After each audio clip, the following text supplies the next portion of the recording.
You're standing in the middle of a vast, empty desert in Saudi Arabia. But in the middle of that emptiness, two enormous mirrored skyscrapers rise side by side, in perfect parallel to each other. This isn't just some sci-fi concept, it's the Line, the centerpiece of Saudi Arabia's boldest urban project yet. Now, Saudi Arabia is already home to some of the most ambitious architecture in the world, from Riyadh's King Abdullah Financial District to the iconic Abraj Al Bayt Towers in Mecca. They've been working hard for years.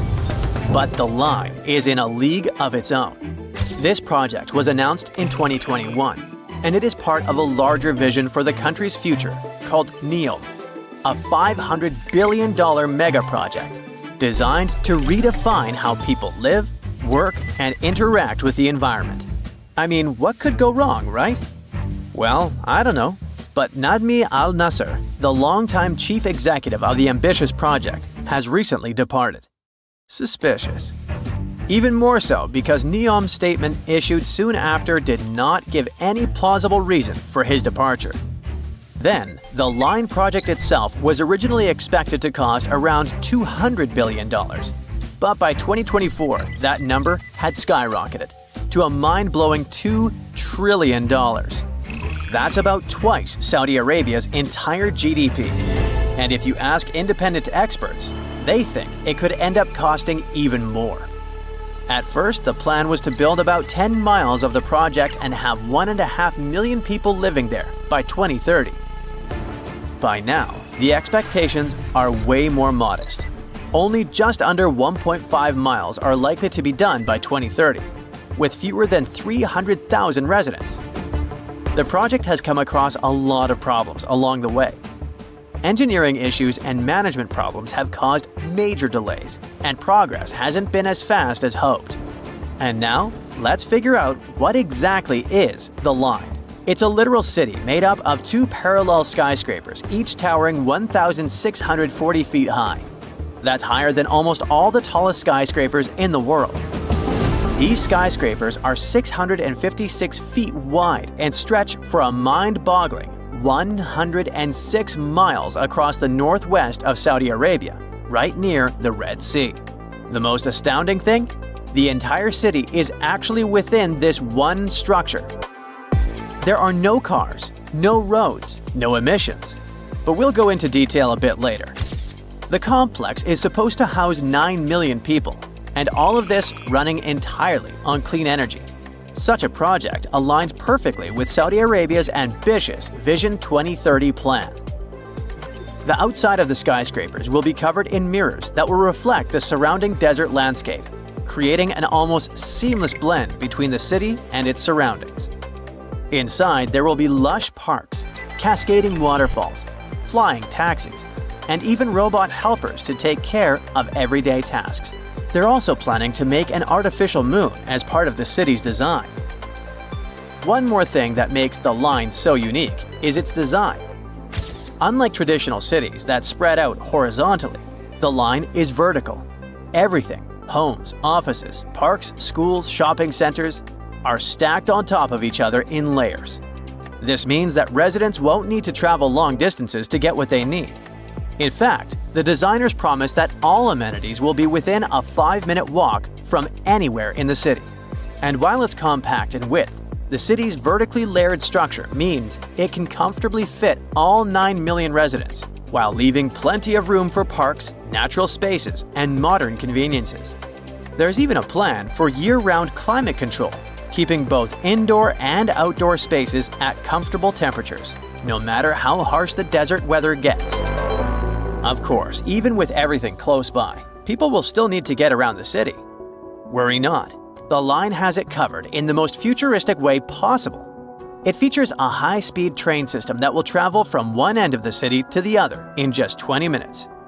That's 106 miles in 20 minutes with only 4 stops along the way. Imagine being able to get anywhere in the city faster than you could drive across town in most places today. Besides the train, the Line will also have autonomous vehicles. Those will be cars and shuttles driving themselves with the help of advanced technology. They will handle everything from parking to going around obstacles.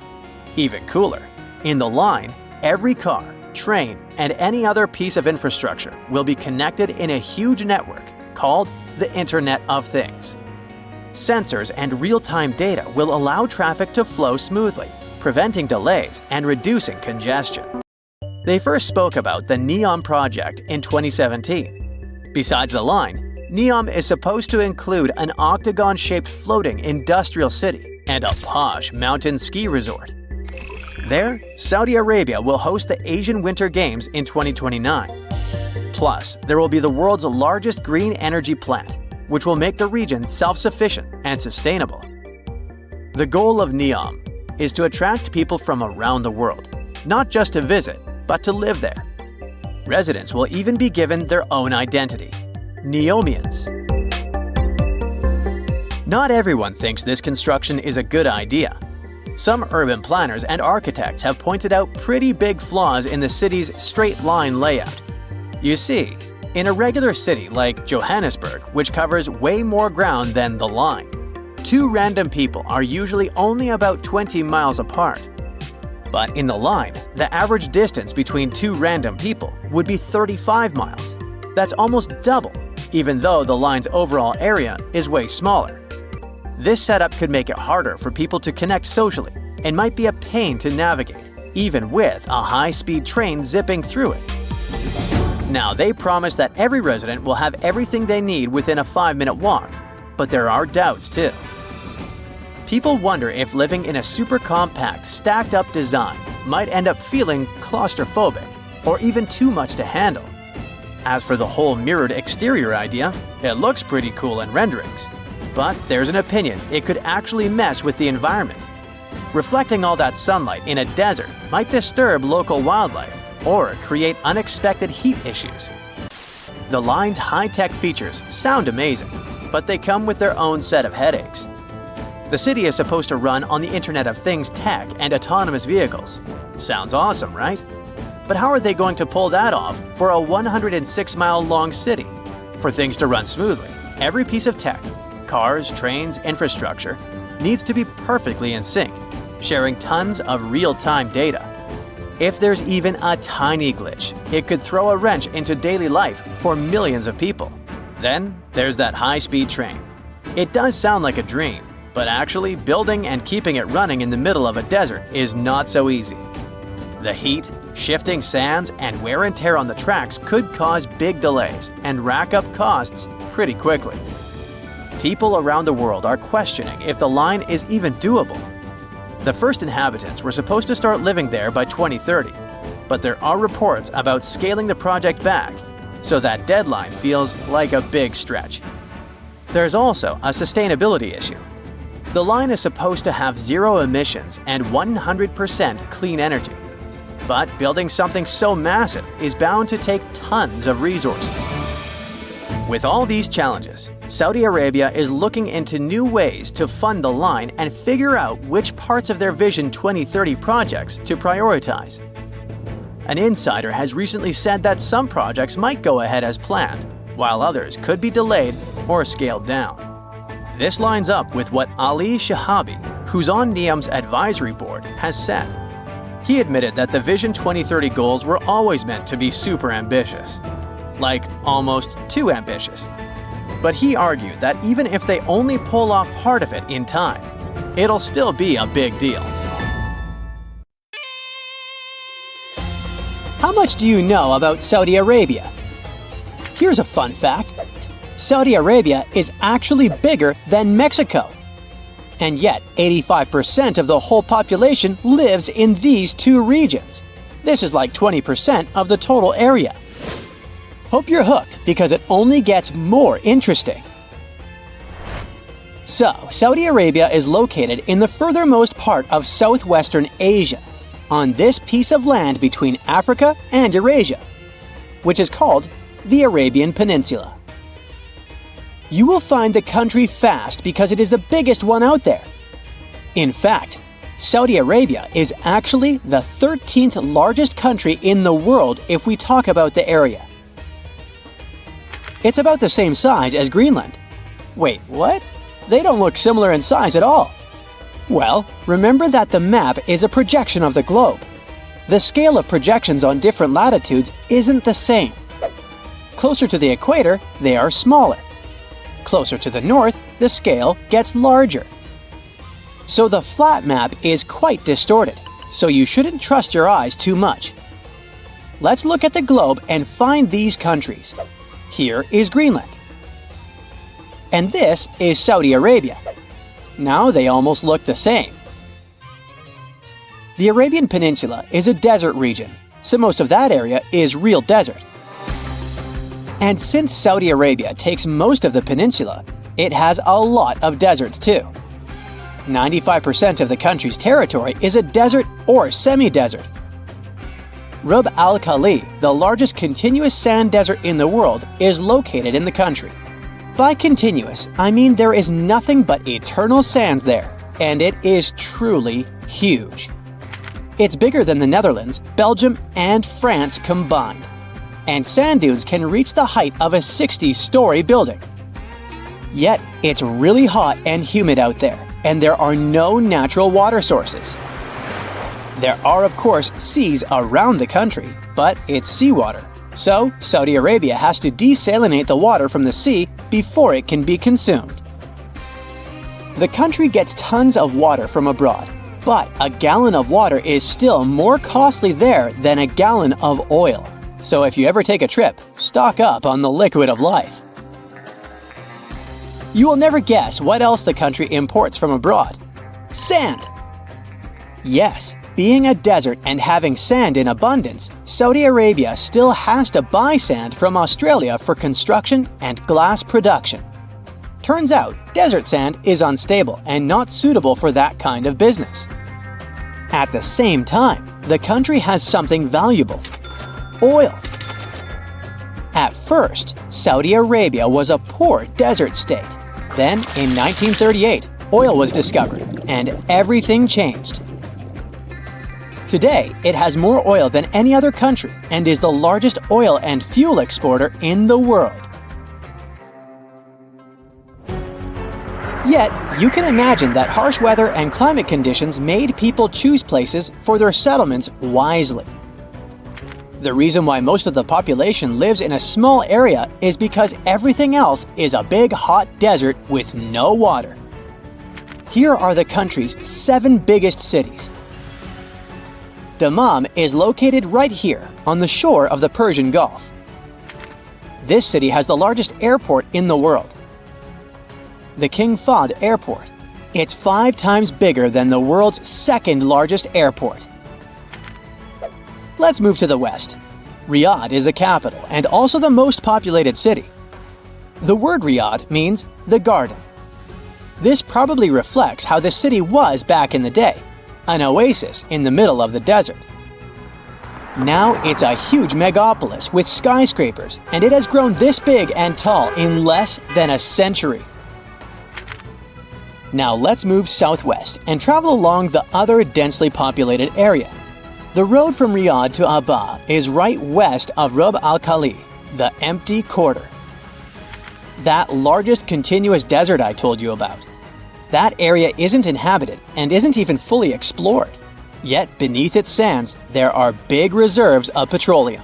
So maybe at some point, even the desert won't be a mystery anymore. Now we reach Aba. This name means perfume, and it's a true oasis in the desert. It's green. There are many flowers and landscapes that are breathtaking. It's the city of arts, cultures, and coffee. The city hosts an annual summer festival and is known for its unique cuisine and traditional folk arts. Dancing, painting, pottery, and wood carving. If Riyadh is all about business, Aba stands for culture. Now let's move north along the Red Sea shore. We'll see 3 cities, one next to another: Taif, Mecca, and Jeddah. Jeddah is the 2nd most populated city in the country, and soon it will make history. Right now, the Jeddah Tower is under construction there. This tower is planned to be 3,281 feet tall. This will make the tower the largest building in the world, surpassing the Burj Khalifa. The construction started in 2013 and then was put on hold for 5 years.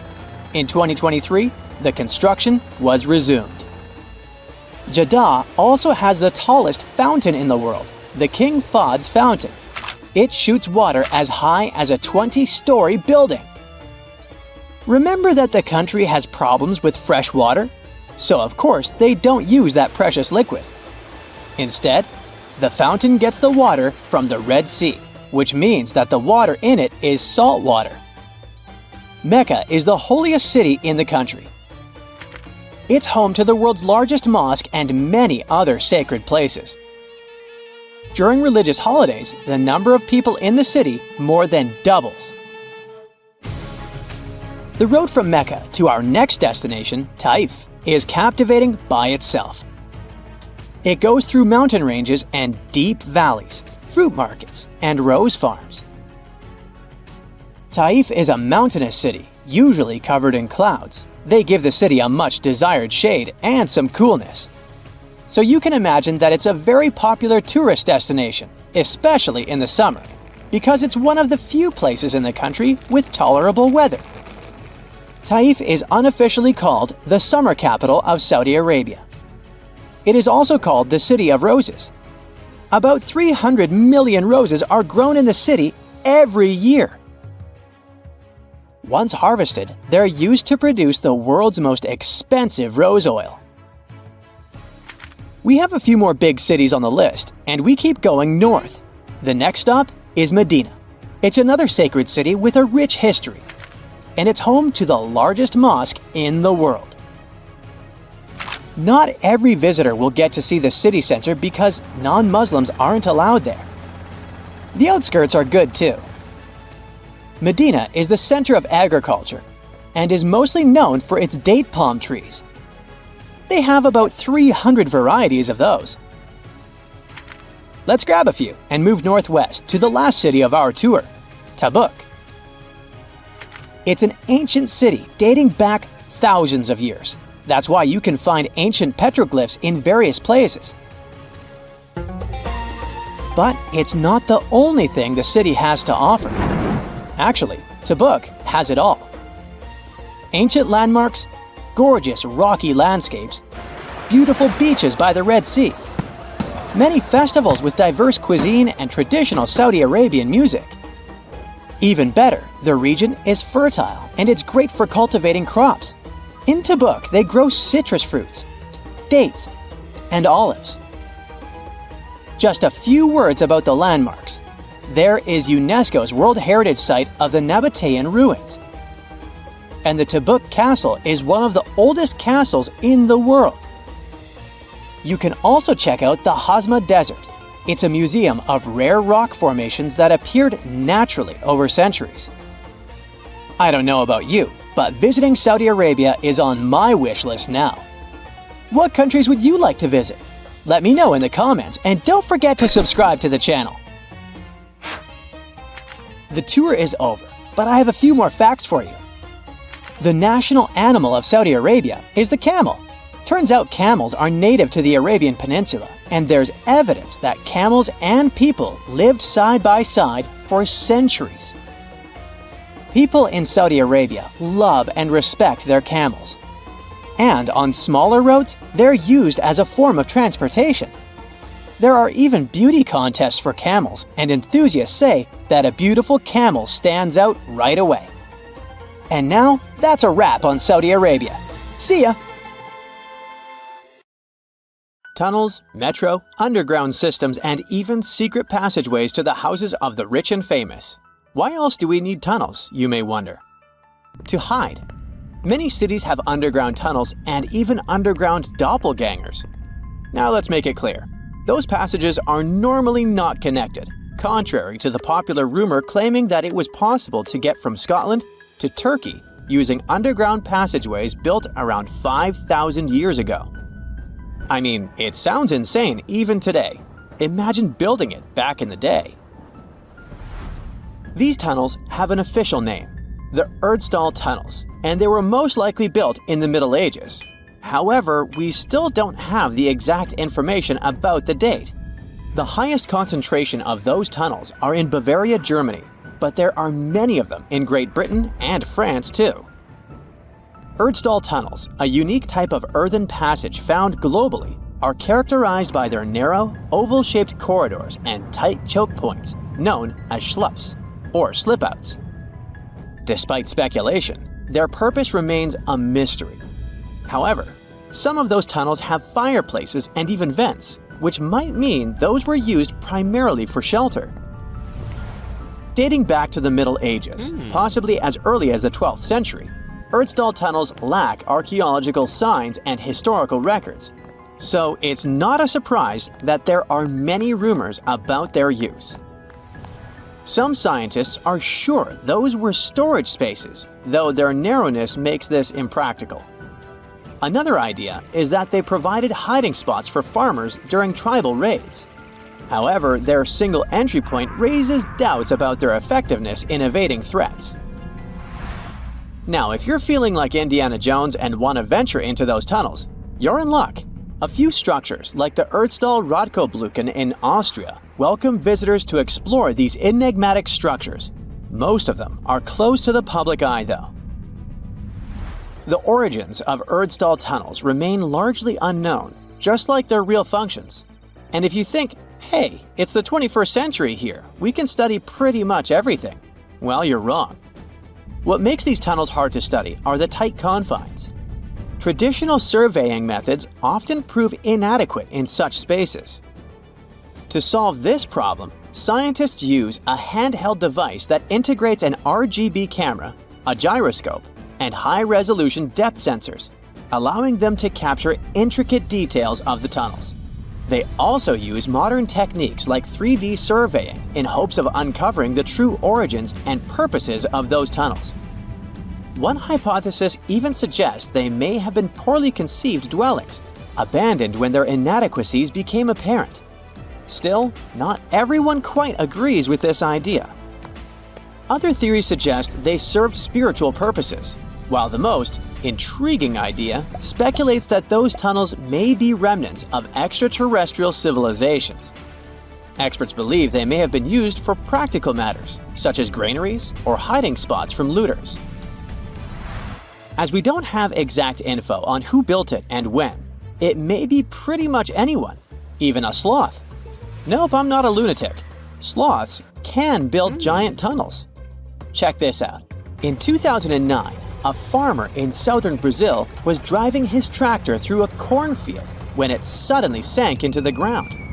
He quickly discovered he had broken through the top of an underground tunnel.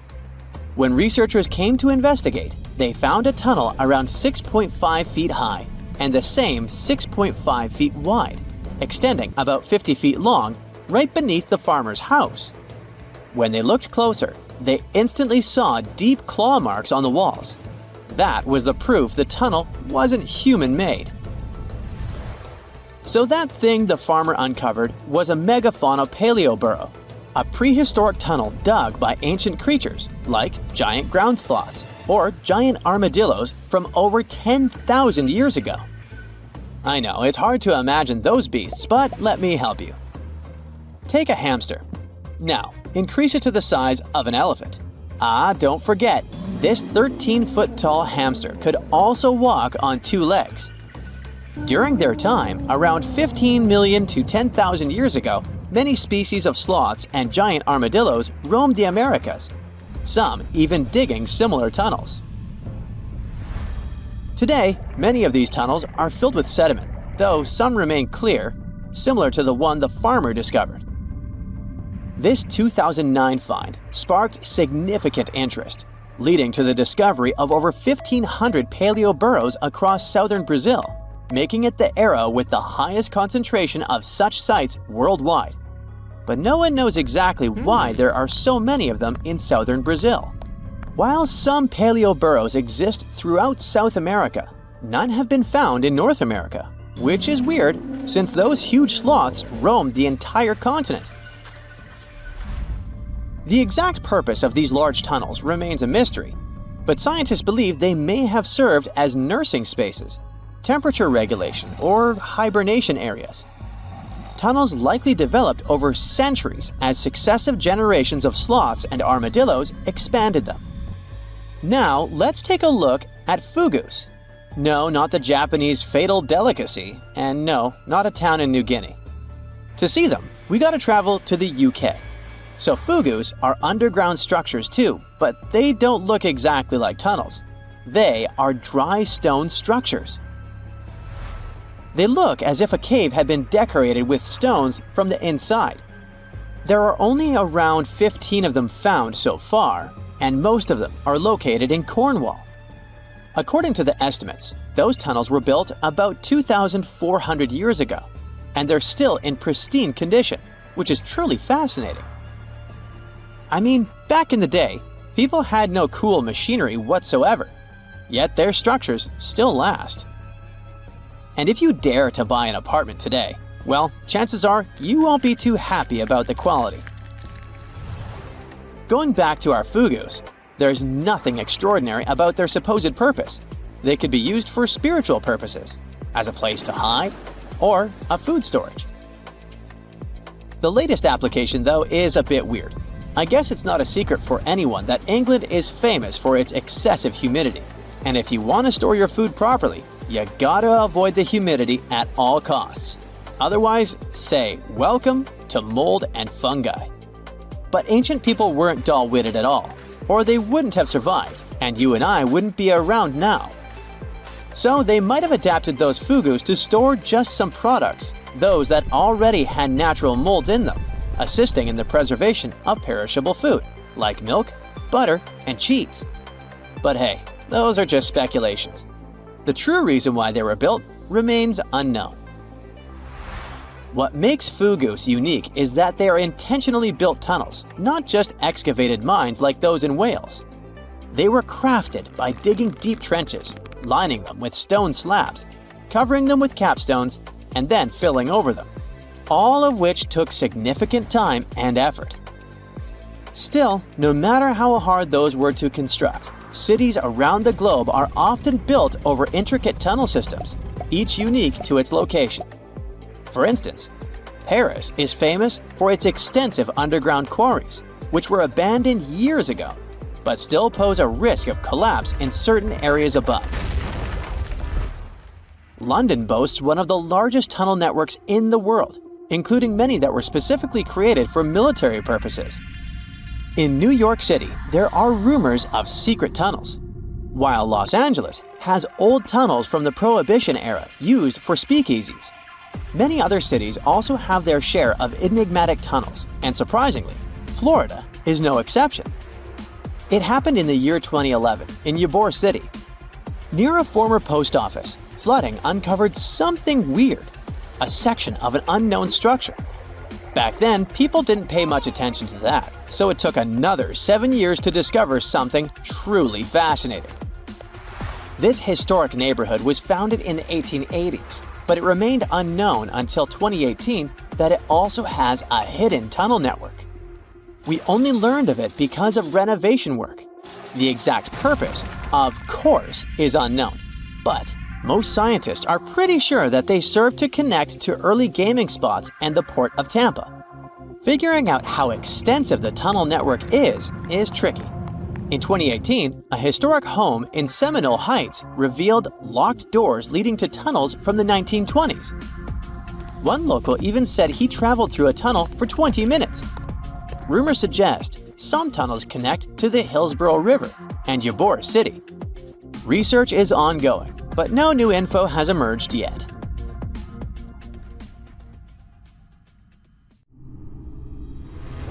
A human being can survive up to a couple of months without food, a few days without water, and 69 days trapped underground.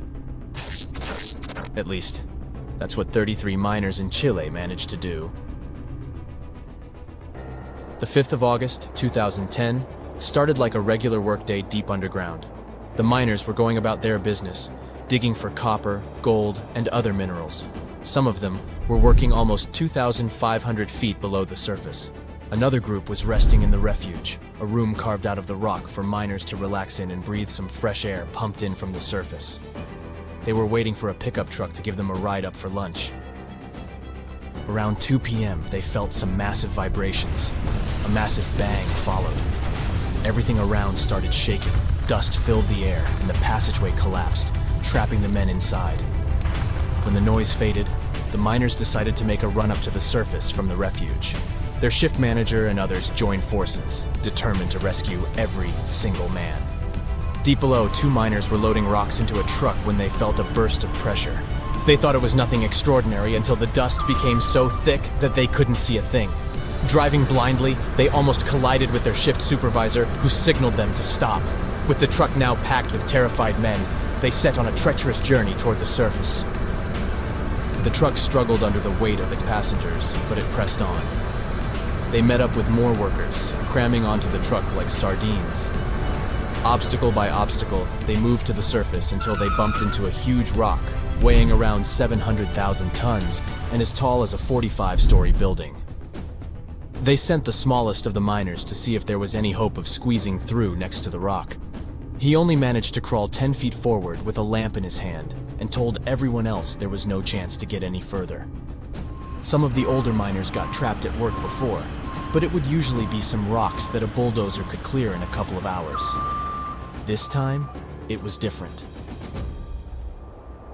The miners didn't plan to give up, so they split, and one group searched for shafts that let air, water, and electricity flow into the mine. Those are supposed to have ladders to serve as an escape room. They managed to find one chimney with a ladder. One of the miners climbed up, breathing in dust and holding onto slippery walls. The chimney led him to the same rocky wall they'd seen before. It meant only one thing. There really was no way out. They had to deliver the sad news to the rest of the miners who went back to the refuge. It had enough snacks to feed 33 people for several days. Someone grabbed the snacks, still not realizing they could be stuck down there for days or weeks. Cans of peaches, peas, and tuna, 6 gallons of condensed milk, and 93 packages of cookies were all they had. The one thing they wouldn't have to worry about was water. There was more than enough of it in nearby tanks, which were keeping the engines cool. All the connections to the outside world, the electricity, the intercom system, the flow of water, and compressed air have been cut. Men working above the ground on that fateful day also heard the blasts and saw the dust cloud in front of the main entrance.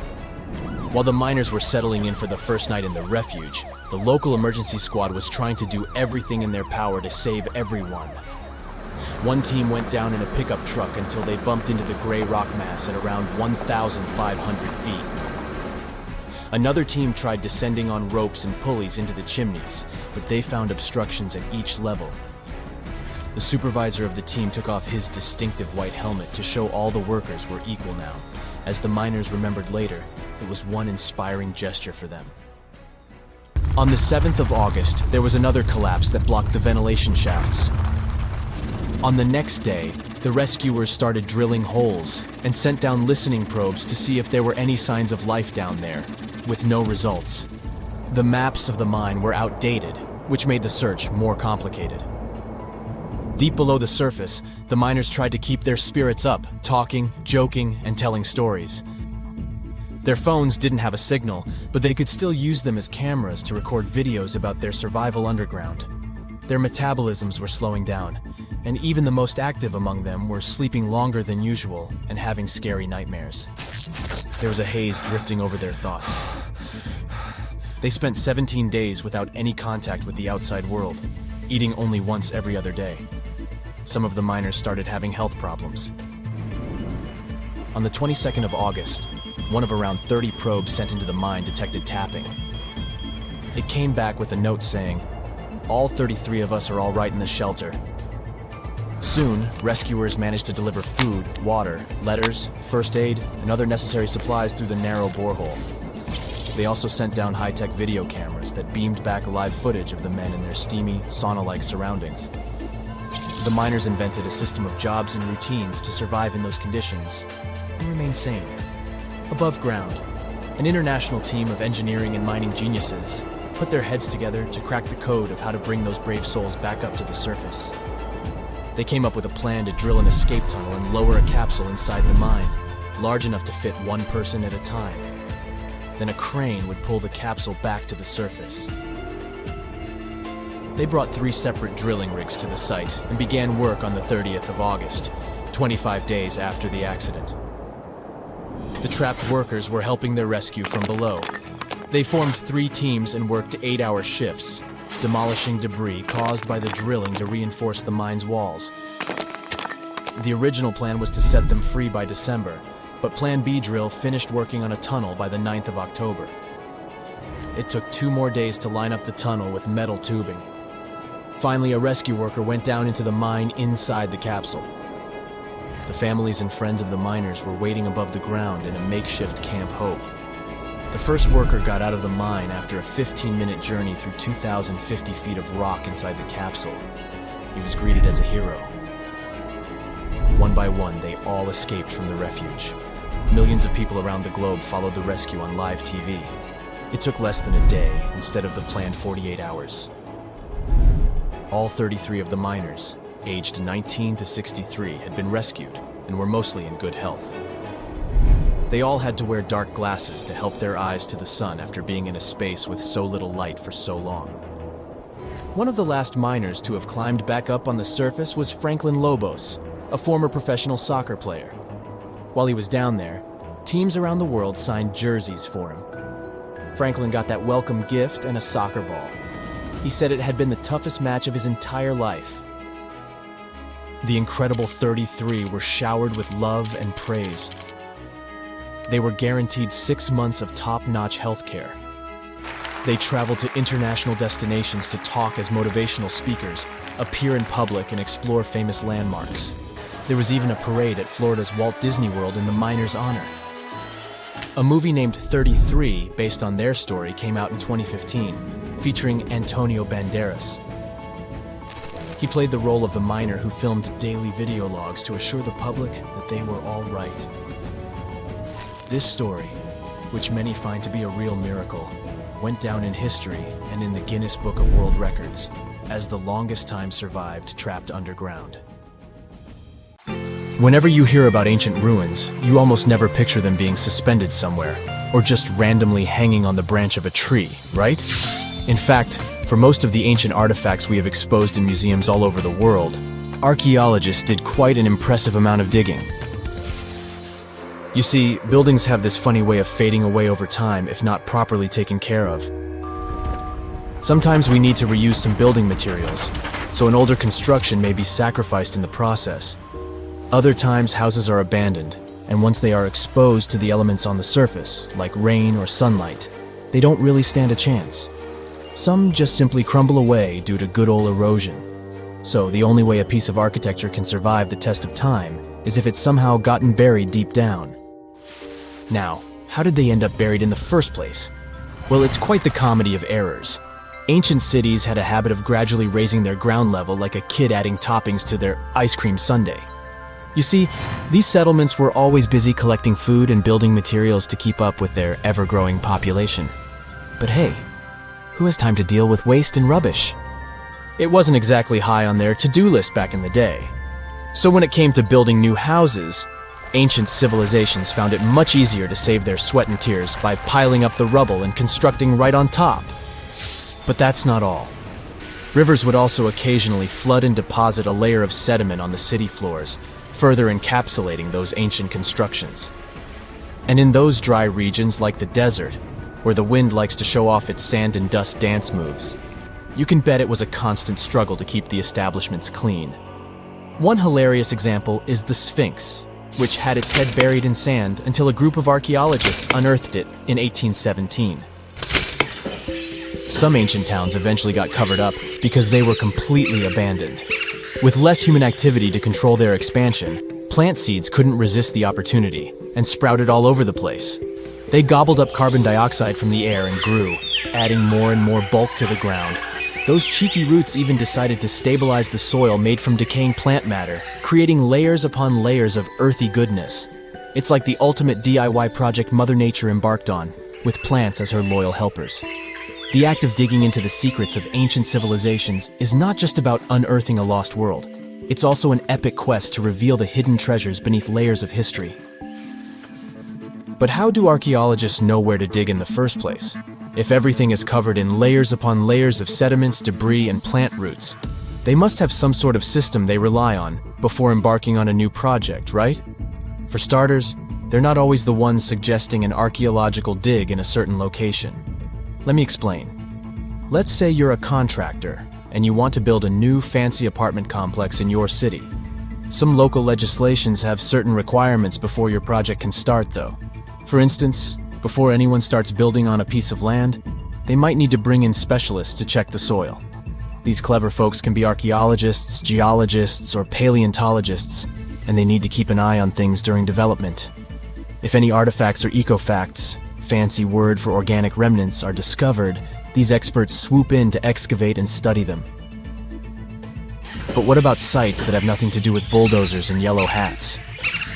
Archaeologists have more than one trick up their sleeves when it comes to locating ancient hotspots. They dive deep into historic records with a healthy dose of detective work. By sniffing out old documents and maps, they can piece together the puzzle of human activity in a specific area. If a site has been visited before, it's even better. Finding records of past excavations or historical accounts can give archaeologists lots of information on where to continue their treasure hunt. Before archaeologists start swinging their shovels, they engage in a bit of a visual scan mission. Armed with a grid system, they'll stroll around the site, keeping their eyes peeled for any artifacts that might be hiding just beneath the Earth's upper layer. From groundstone tools to historic glass and even ancient garbage dumps, yes, they're also valuable. These keen-eyed explorers can spot signs of human activity faster than most people. If they stumble upon midden soil, fancy term for a garbage dump, they know for sure that humans once called this place home. Archaeologists don't just rely on their trusty shovels, though. They have an arsenal of gadgets to aid in their search for hidden wonders. Geophysical tools are like their secret weapons. Take the resistivity meter, for example. This clever contraption measures the electrical component of the soil and any buried features or artifacts. A buried wall, for instance, will create a different resistivity reading than the surrounding soil. Magnetometers and ground-penetrating radar work in similar ways, showcasing potential hints of ancient treasures in the soil. And who could forget our trusty old friend, the GPS? It helps archaeologists map out precise locations, like a high-tech treasure map, leading them straight to their pot of gold. Care to virtually visit some of the most important archaeological sites in the world? Well, follow me. In the United Kingdom, for instance, you'll find this interesting place called Stonehenge. It's one of many henges scattered around, but this one really takes the cake. Picture this: massive ancient stones standing tall and proud, arranged in a funky outer ring and an inner horseshoe, with some smaller stones thrown in for good measure. And guess what? These amazing stones have been around for over 5,000 years. Talk about a serious case of rock-solid longevity. Now, here's where it gets interesting. According to local folklore, the legendary wizard Merlin whipped out his magic wand and poof! He teleported these massive stones all the way from Ireland. Apparently, some giants had assembled them there, but Merlin decided they would look much better at their new location. Others think it's just the ruined remains of an old Roman spiritual edifice. These amazing structures were built by our Bronze Age ancestors. With their simple tools and limited tech, they managed to create this monumental masterpiece. Impressive, right? Unfortunately, there's still so much we don't know about this area. Stonehenge's initial purpose remains a mystery to this day. Sure, there are lots of theories, but scientists have yet to agree on the subject. However, we do know that it's perfectly aligned to catch the sunrise during the summer and winter solstices. The ancient city of Pompeii is an equally amazing archaeological site. Picture this. Mount Vesuvius, a notorious troublemaker, decided to throw a volcanic tantrum and completely covered this ancient Roman city. It turned it into a time capsule, located outside present-day Naples in Italy. Fast forward to the year 1748, when a bunch of adventurous explorers stumbled upon Pompeii. Lo and behold, they discovered a treasure trove of well-preserved goodies: streets, houses, food. Probably a bit stale by then. Blingy jewelry, fancy sculptures, colorful frescoes, everyday household items, and even animal and human remains. It was like an epic archaeological party. From the looks of it, Pompeii had it all. Fancy houses and villas, a massive 20,000-seat arena, cute little artisan shops, hangouts like taverns. And let's not forget the saucy spots like those luxurious bathhouses for some intense pampering. There's also the Sanctuary of Apollo, where people used to gather for their daily dose of worship.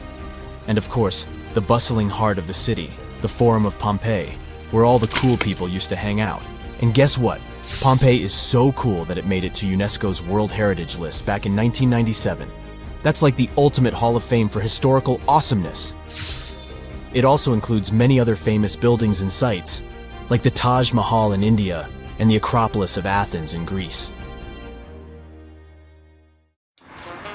So, you've just finished your sightseeing tour of Edinburgh, Scotland. It lasted just under an hour, and you're hungry for more. You ask your guide if there's anything else to see, and they start talking about a mysterious underground city. You ask how long it takes to get there, and you're shocked by the guide's answer. You're standing on it. It's right under your feet. South Bridge? But you were just there and didn't notice a giant arrow pointing down. So this is where the mystery starts. The story begins in the mid-1700s. The Scottish capital wasn't as big as it is today. Only 60,000 people lived around Edinburgh Castle. All of them were packed inside medieval walls, and they say today's cities are overpopulated.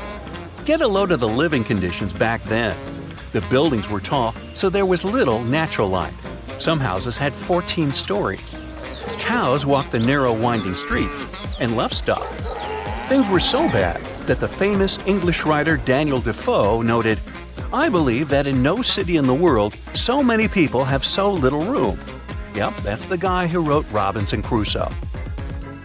Well, something just had to be done. The solution was to build 2 long bridges to the north and to the south of the city. The names they gave the bridges were more descriptive than colorful. The bridge to the north was completed first. In 1785, construction on the second bridge got underway. It was going to connect the main pedestrian street in the north with the university buildings in the south of Edinburgh. But don't think of this construction as a modern bridge over a river. It was more of a viaduct, a type of bridge that connects 2 hills across a valley. The word viaduct comes from Latin, as Romans were pioneers in building these structures. Their capital was built on 7 hills. And just to be copycats, Edinburgh also straddled 7 major hills. Only 2 are visible today because the city has been built up. Now, back in the 18th century, the construction of the South Bridge was a remarkable feat of engineering. It took the builders only 3 years to complete it. 19 stone arches spanned a chasm that was 31 feet at its deepest point, and the length over 1,000 feet. Impressive, even for today's standards. But what does a 2.5 centuries old viaduct have to do with an underground city? Well, it is the city. You see, they designed Southbridge to be hollow on the inside. As you walk along this street today, there is actually a huge human-made cave beneath your feet. The popular name for this set of chambers is the Edinburgh Vaults. But what was the purpose of this space? And is there something or someone there now? Well, let's take it one step at a time. The builder's original intention was for these vaults to serve as merchant shops. At first, it worked out fine. Merchants used a total of 120 vaults as shops and warehouses. There were workshops, cobblers, and taverns. But as time went by, a major design flaw came to light. The stone was leaking, and the vaults were damp all the time. There was even flooding. The builders forgot to waterproof the structure. The merchants feared the water would damage their precious goods. After just a couple of years, the first tenants started moving out. Once legal trade moved away from the vaults, the city's poor moved in. And not only them, but all sorts of shady characters. Historians don't know much about this period, since there are no written records. But even the squatters had to leave soon. If you couldn't do business in these vaults, how could you live in them? It was damp and cold, and there was no ventilation, sanitation, or natural light. It really stung. Every real estate agent's worst nightmare. Just 30 years after their completion, the South Bridge vaults were abandoned once and for all. But at a street level, business was as usual. The officials decided to fill the vaults with rubble for security purposes. Buried and forgotten, the memory of a once teeming merchant quarter of Edinburgh slowly faded from people's minds. Now, this is where the story gets a bit weird. During the 1980s, a Scottish rugby player accidentally found a tunnel leading into the vaults. The athlete didn't waste any time and started excavating the vaults with the help of his son. Several tons of rubble, and a decade later, the South Bridge vaults have been restored to their former glory, so to speak. They were again dark and damp as they were back in the 1700s. There were many interesting finds in this underground city. The vaults were littered with oyster shells, which were the standard diet for a working-class resident of Edinburgh at the time. Other finds, such as shoes and empty bottles, suggested that people actually lived in these claustrophobic vaults. Think of this the next time you see someone trying to rent their garage as an apartment. So, your guide was right. There really is a hidden city under the streets of Edinburgh. Well, at least one street. You have now gone down from the main pedestrian street into Cowgate. You look up and there it is, the only visible arch of the once impressive bridge. You are now searching online to book a tour of the vaults. You just have to see this place with your own eyes. But the Scottish capital isn't the only city with a mysterious underground. The historic region of Cappadocia in central Turkey hides no less than 36 cities beneath the ground. The biggest and the most impressive one wasn't discovered until 1963. It was built during the Byzantine era to protect the local population from invaders. We have similar structures made out of concrete in our cities, but the level of the Turkish underground city is really impressive. There are several levels, like in a multi-story car garage. The caves and tunnels lie 197 feet underground. That's 2/3 of the Statue of Liberty's height. The city could house 20,000 people at any given time, complete with livestock and food. The smell. Anyway, 20,000 is the average attendance at Major League Soccer matches today. You might want to add a field trip to one of these places the next time you go to Turkey. Most of these cities in Cappadocia can be found in rural areas. Makes sense, right? After all, they were dug out as hiding places. But in Europe, there is one city whose underground labyrinth resembles the vaults of Edinburgh. You've probably heard of Pilsen in the Czech Republic. But hold on a second, this isn't going to be a story of the most famous local product, something brewed perhaps? It's the story of a medieval city that survived underneath the streets of Pilsen. Water wells, cellars, and passageways stretch for more than 12 miles. Merchants and craftspeople used Pilsen's historical underground for storage. Water, food, ice, you name it. The waterworks are pretty impressive. Historians estimate that 360 wells are located under Pilsen's historical town center. In times of instability, the passageways served as safe havens for the locals.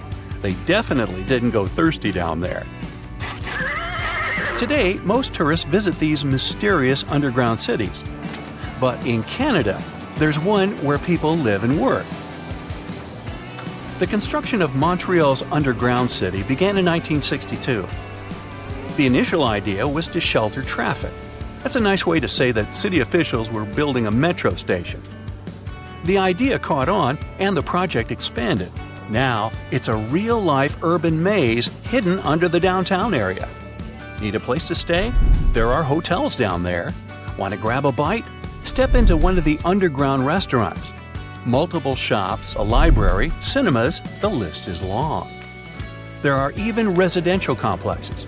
But how can people live under the ground? Simple. Although the city itself lies beneath the earth, the access points are at ground level. You can enter the 20-mile-long tunnel network at more than 120 places. Oh, that's another place down under. Oops, sorry, Australia. Here's a riddle. Which U.S. city is so loved that its name should be repeated twice? You guessed it, New York, New York. But the thing is, how much of New York do we really know? I'm talking about the city that lies under the city. Dare to join me on an underground tour of the Big Apple? Then grab a flashlight, it's about to get dark. We'll start in the heart of Manhattan, in the front of the Romanesque City Hall building. Believe it or not, beneath our feet lies New York's oldest subway station, known as the Old City Hall Station. It opened in 1904 on October 27th, a night of true celebration for New Yorkers. People were so excited, some of them spent the entire night riding the trains back and forth. Before this, urban dwellers moved around in carriages pulled by horses. No wonder the subway was such a hit. You might feel like a time traveler stepping inside the Old City Hall Station. The architecture is dazzling and one of a kind. They sure don't make subway stations like this one anymore. Fun fact, the Old City Hall Station would cost $6.2 million if it was built today. Back in the day, it had dozens of brass chandeliers hanging around. It was one of the few spots in town with functioning electricity. And oh, not to mention brand new multicolored tiled arches and stained glass ceilings you can still see today. Impressive, huh? If you decide to wander down the tracks, you might be in for a treat. Underground New York is as fascinating as the city above the ground. But one thing we usually take for granted is the behind the scenes of what the Big Apple needs to function. Down here, you might see one or two of New York's pneumatic mail tubes. These tubes were built back in the 1800s and they were operational up until the 1950s. They were responsible for distributing people's mail through different post offices. Letters flew at an impressive speed of 35 miles per hour. That's almost as fast as a professional runner. It sure sounds like a useful system. But I have to say, it feels weird imagining people's correspondence flying around 15 feet underground. Back to street level. We'll wander around fancy Lexington and Park Avenues. If you look up, you'll see the famous Waldorf Astoria 5-star hotel. Many celebrities have stayed there, including John Lennon and Yoko Ono, as well as presidents such as FDR.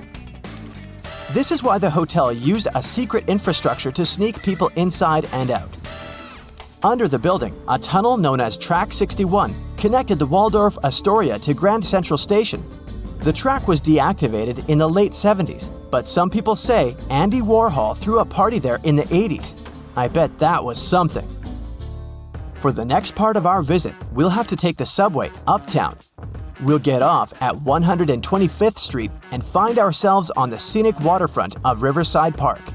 Here, you'll find abandoned tracks of an old metro line.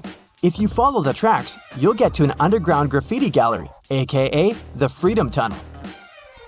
The tunnel is named after a graffiti artist from the 80s who is commonly known as Freedom. While exploring these tunnels, we'll see over 40 graffiti pieces he painted over 15 years. There are spray paints of James Dean, Mona Lisa, and even a self-portrait of Freedom himself. Moving on, let's wander around the northern part of NYC for a bit. Walking in Van Cortlandt Park will feel like hiking upstate, but believe me, you're still in the city. Along the way, you'll encounter some big ventilation towers made of stone. These towers were once part of an old New York infrastructure. They make up the remains of what used to be the Croton Aqueduct. In the 1800s, the city's water supply flowed through a 41-mile-long underground tunnel, all the way from Croton River in upstate New York to Bryant Park in Midtown Manhattan. Oh yes, and I should probably tell you that Bryant Park wasn't a park. Instead, it hosted a colossal stone structure that looked pretty much like something ancient Egyptians would build. This 4-acre structure served as the city's water reservoir. It even had a pathway on top so that people could enjoy a nice afternoon stroll while looking at the reservoir's crystalline water. Now, all this exploring might have made you hungry, but don't worry, our next stop includes a yummy treat. We'll have to leave Manhattan and make our way to Brooklyn. In case you didn't know, New York City is made of 5 boroughs: Manhattan, Queens, Bronx, Staten Island, and Brooklyn. Crown Heights, that's our stop. Would you believe me if I told you that beneath these streets lie caves full of aging cheese? How very Parisian of them. To get down there, you'll have to make your way through a century-old building that now works as an office space. Maybe wave hello to all those hardworking people and disappear in one of the stairways that will take you 30 feet below the ground. You won't need a flashlight for this one. The caves are bright and renovated and can hold up to 22,000 pounds of cheese. But hey, it might stink. That's the main reason cheesemakers decided to use underground tunnels to age cheese in the first place. After a bite or two of some delicious cheese, let's keep going. While still in Brooklyn, you might see tons of locals enjoying a sunny day in the McCarran Park pool. This pool is a huge attraction, being 3 times the size of an Olympic pool. As the NYC explorer you are becoming, you might even go for a swim. But hey, there's a much more interesting part to this attraction. The pool was built in the early 1900s, but it was shut down in the 50s. During this time, urban explorers discovered a network of underground tunnels right beneath the pool. And, of course, you can find a secret entrance and get a peek for yourself. There, you'll not only see the pool's filtration and heating system, but also a lot of graffiti from the time the site was abandoned. Neat! This question may sound weird, but have you ever seen a cow in New York? I sure haven't. Well, maybe there's a reason for that. Apparently, New York still has underground tunnels that were constructed for the transportation of cattle. Once New York started to flood with automobiles, cows became a burden for traffic. Until a 200-foot-long cow passage was built below 12th Street to transport the livestock that was ferried over from New Jersey. These days, you won't be able to visit this place in person because the tunnel was most likely destroyed. But historians found blueprints proving its existence. To add to the list, archaeologists discovered a very peculiar fossil a while back. Now imagine peeling off the layers of the city's soil. First, at 15 inches, you'll find a layer of wires. I'm talking TV cables, electricity, and all that. Digging deeper, at 4 feet, you'll see water and sewage pipes. But then, at 15 feet down under the surface of NYC, diggers have found a fossilized shipwreck. The wreck is located right under Broad Street, where there was once shallow water. They believe the wreck dates back to the 1600s. It's 92 feet long and 25 feet wide. Oh, and that's not all. At the intersection of Bowery and Canal Street, engineers stumbled upon a room with its walls and ceiling covered in mirrors. And no one has managed to explain the existence of this bizarre place yet. Our Big Apple underground visit is coming to an end. But we sure did more than just scratch the surface on this one. Before we finish, let's enjoy the best of what NYC cuisine has to offer, a good old bagel. Who knows, maybe next time we'll do Paris or even London. See you soon, explorer. Welcome to one of the most iconic buildings in New York City. Its official name is the Fuller Building, but thanks to the sharp 25-degree top corner, people began to associate the tower with a flat iron. And today, the name Flatiron is stuck both to the skyscraper and the entire district around it. This unusual cake-slice shape has turned the building into a famous tourist destination.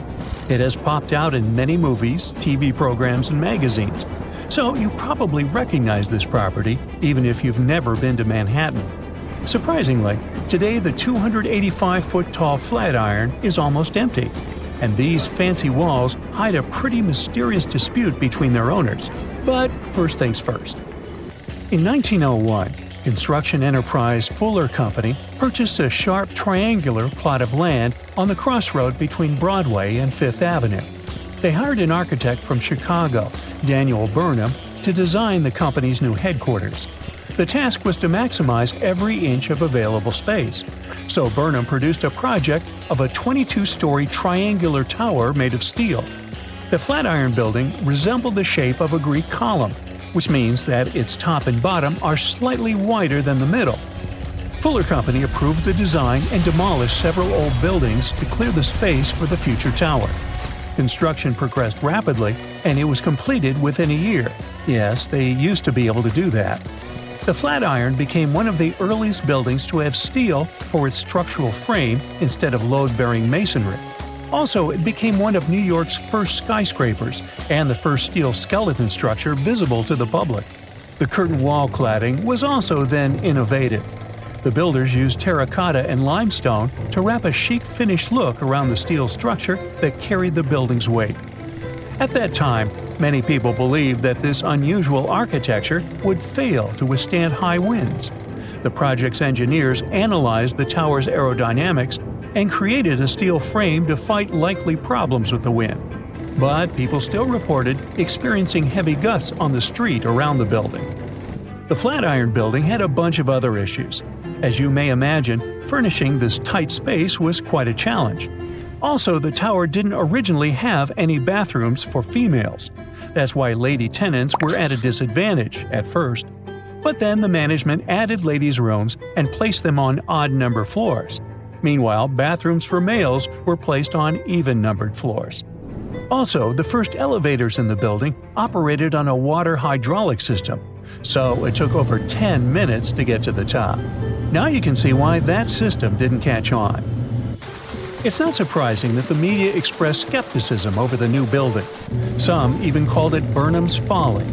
But despite the naysayers over the years, the tower has been home to many companies and retail tenants. Also, the Flatiron attracted crowds of people.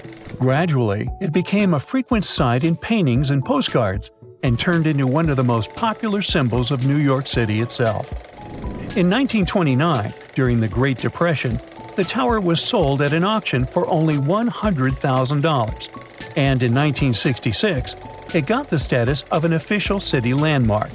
It means that any renovation or demolition works are impossible without the official permission of the authorities. Furthermore, in 1989, the Flatiron received the fancy status of a National Historic Landmark.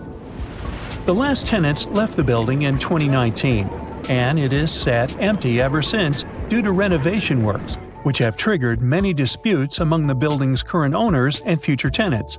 Most of the owners wanted to turn the building into a hotel. Meanwhile, Nathan Silverstein, who owned a 25% stake in the property, wanted to divide it up. Finally, in 2023, the local court organized an auction on the building.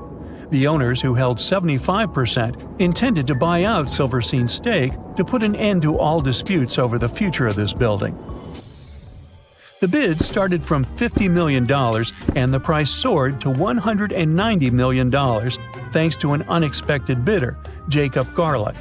Surprisingly, he beat out everyone and won the auction. Some considered the price that he offered too high because the building required at least $100 million worth of renovation. Hey, it gets better. Garlick disappeared after the auction. He has never paid anything, not even the deposit, and he hasn't yet explained himself to the media. So for now, Garlick's location and intention remains unknown. Little did we know that it's possible to show up at a luxurious auction in New York, outbid everyone, and then just vanish into space. Well, according to some experts from the real estate world, it's a very weird situation for a building auction. Usually the bidders are asked to prove their funds in advance.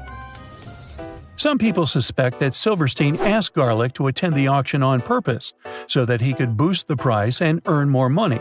But Silverstein claimed that his relationship with Garlick had been distant. On May 20th, the second auction took place. Garlick was absent, but a coalition of syndicates and previous owners won the bid and acquired the Flatiron for $101 million. They haven't yet announced any plans, so today the future of the Flatiron remains uncertain. The age of the Flatiron building is only around 121 years, but this famous and beloved symbol of New York has survived so many chapters, from challenging traditional architecture to surviving multiple crises, including the Great Depression. So, chances are that this iconic tower will surprise us in the future. Oh, by the way, the Flatiron is not the only skyscraper with issues in New York City. Here's the famous half-built Leaning Tower of Manhattan. A 670-foot skyscraper is located at the corner of South Street and Maiden Lane on the East River. The tower was to host 80 super fancy condos to sell for up to $7 million each. The developer also planned to offer yacht services to the tenants. A pre-sale of this luxurious but unfinished project was launched in 2018. But in 2020, the tower began to lean 3 inches to the north. The developer put construction on hold and initiated a huge investigation to figure out why this tower refused to stay straight. Although the reason remains unclear, the consensus appears to be that a weak foundation is to blame. You think? And now, welcome to the Waldorf Astoria, a former host to authorities, royal families, and Hollywood stars, and maybe not so welcome. This Art Deco masterpiece is the very place where Marilyn Monroe once stayed and where Grace Kelly got engaged to Monaco's Prince Rainier III. But in 2017, the famous hotel was closed for a multi-billion-dollar renovation. The property's new Chinese owners, Anbang Insurance, plan to partially turn the hotel rooms into condo apartments by 2019. The condo price was planned to reach up to $18 million per unit. But eventually, something went wrong, and the date of the project completion was postponed until 2025 at best. Although, according to the media, the renovation might have already cost around $2 billion. Some insiders mention poor coordination within the project caused by the dismissal of its American director. They also blame the property's new owner, Dagia Insurance Group, which took over the project after the chairman of Anbang was sent to prison for fraud in 2018. To date, the future of the Waldorf Astoria remains unclear. So I'd try another hotel if you're visiting the Big Apple. And here's another heartbreak hotel story. In 2019, a development firm, Chetrit Group, launched the construction of a 33-story hotel near Madison Square Garden and Penn Station. The project was supposed to open in 2021 and join the management portfolio of IHG Hotels and Resorts, which runs multiple hotels. However, the developer failed to either repay its loan or complete the construction on time. Meanwhile, the hotel remains unfinished, and the estimated investment for its completion totals around $106 million. Hey, you want to finish the job? Wow, looky here. It's New York City, the Big Apple, the city that never sleeps. Hong Kong on the Hudson, the greatest city in the world. New York, New York, the city so nice they named it twice. Alright, I'll stop. You thought you knew this city so well, but underneath all that glitz and glamour is a facade, literally. New York is populated with some of the most iconic urban buildings in the world and home to some of the most unique and famous towers. Who would have known that New York was a front for fake buildings? And the cool thing is that there are plenty to search for. Okay, I'm adding that to my bucket list. So the question is, why do they put these fake buildings all over New York? The city is one of the most vibrant places in the world and requires many infrastructures to keep the city in motion. That means having many industrial structures and buildings in every major district. New York is charming for the design and the buildings. Imagine having industrial structures right next to your favorite pizza parlor or hot dog stand. The designers thought ahead and decided to disguise those industrial infrastructures as fake buildings. They blend with the city so well that they don't stand out. They look like your good old apartment or housing unit with a front door, real-life windows, and even charming balconies where people would hang out. The only thing is that there's nothing behind the facade and no one is allowed inside. So, where in the world can you find these fake buildings? For starters, one of the most popular fake buildings is in Brooklyn. At 58 Joralemon Street, you can find a very typical neighborhood. But between the buildings stands a brick building with a slightly deeper shade than the rest. It has bright open windows that blend in with the rest of the buildings in the neighborhood, except that they're blacked out. At first glance, you might not think of it as anything, but if you pay close attention, the building looks like a glitch from a video game. It was built in 1847, way before New York was considered glamorous. Originally, it was meant to be a regular building, but in 1908, they converted it into a fake building. Don't think you can just try to break in. Even if you could, it's pointless, because it's part of a ventilation fan for the subway. It also serves as an emergency exit for some of the surrounding buildings. Actually, throughout New York, many fake buildings exist to disguise the subway vents for the smoke to escape. All the way to 415 Bruckner Boulevard, the Bronx, this townhouse was designed by the Switzer Group, which is an interior architect company. It's not as charming as the one at 58 Joralemon Street, but it serves a similar purpose: to hide an electric substation for New York's utility company. The city needs these substations to reduce the high-voltage electricity to a lower voltage so it can be distributed locally. Having a building like this popping out of the middle of your neighborhood isn't exactly the smartest way to attract people to the Bronx. That's why the fake townhouse facade is the perfect camouflage.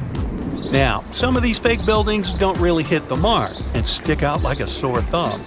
The people of Manhattan describe the Mulberry Square infrastructure as a complete clunker. After plenty of redesigns and back to the drawing board meetings, the result is still not pretty. The locals compare it to a concrete box. They created windows without glass, which doesn't allow the building to blend in with the rest of the neighborhood. But it beats a typical subway ventilation plant either way. There are just so many places to visit and cross off your bucket list.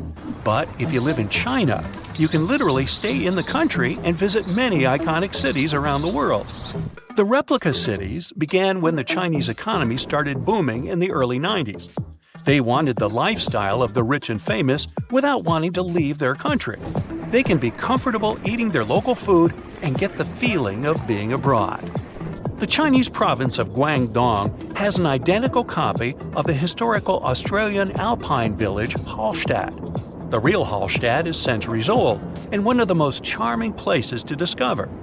The local people of Hallstatt also had no idea that their home was being built in China. Some people thought that this was controversial, probably because it cost around $940 million to build it. Paris is undoubtedly one of the most charming cities you could ever visit. Its rich history and vibrant culture are enough to catch the first plane to go there. For residents of Tianducheng, that's something they can do anytime they want. The city is also known as Sky City and has a replica of the Eiffel Tower that looks eerily like the iconic one in Paris and built buildings to match the city's visual charm. One of the main things that will break the charm is the farmland surrounding the city. There's barely anyone there, and the streets are always empty, very un-Paris-like. Still, you can find some nice fountains and statues scattered along the streets to give it some spirit. There's laundry hung everywhere, even on the trees. The picturesque fountains are dry and many apartments are empty. Only a few stores are open for business. Even though this looks like a fake city, it's quite real. Some people live here because it's more affordable than other places. 2 hours away from this town is another version of Paris's Pont Alexandre III and a carbon copy of London's Tower Bridge, but with 4 towers instead of 2. Hey, such a bargain! You can also visit the closest thing to Italy, but this time you can go shopping. Florentia Village is an outlet mall that offers an array of shops to lose yourself. The good thing is that this was built by an Italian developer to capture the essence of an Italian village. It has fountains, canals, and mosaics for proper aesthetics. It began in 2011 and has more than 200 shops with many Italian brands and British, US, and Chinese brands as well. The place is so popular that it gets between 10,000 and 25,000 visitors per day. China also has other replica towns that put you in a mini Manhattan called the Yujiapu Financial District. The developer's goal was to make this place the financial center of the world. It was complete with the right landmarks, like the Rockefeller and Lincoln Centers, but the project was halted in 2019, leaving it mainly empty. You can find a typical English town with cobbled streets, Victorian homes, and restaurants that make Thames Town. This place was meant to recreate a European lifestyle fantasy without leaving Shanghai. China also has a Dutch town that has some elements of Amsterdam with windmills and famous canals. They even decided to copy some of the landmarks, like the Netherlands Maritime Museum. Here's a bonus story of Lebanon's thinnest building built out of a dispute. It's the story of 2 brothers who both inherited unequal plots of land. One of the brothers happened to get a very thin plot of land and couldn't help but be jealous of his brother's nice plot of land. He wasn't pleased. Both of the lands overlooked the Mediterranean Sea in a lively neighborhood of Beirut. So it's no wonder that both brothers couldn't agree on how they should develop their lands. It was obvious that the brother with the most land could build a proper building. The other brother had to improvise.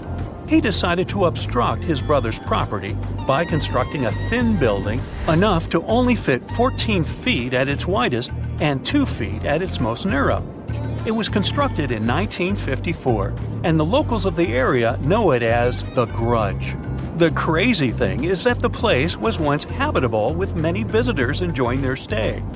It's not easy to live there, but it's part of living the experience. The building is still standing, but is empty.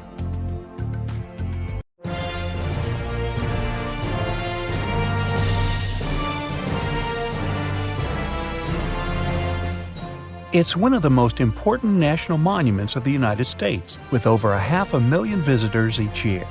The Washington Monument was constructed to commemorate George Washington, the first American president. But if you've ever looked at it closely, in person, or by Googling its pictures, you've surely noticed it has 2 different colors. Well, it's not a design choice, if that's what you're wondering. The Washington National Monument Society, the authority in charge of the construction, ran out of funding, and the project was put on hold in the 1850s.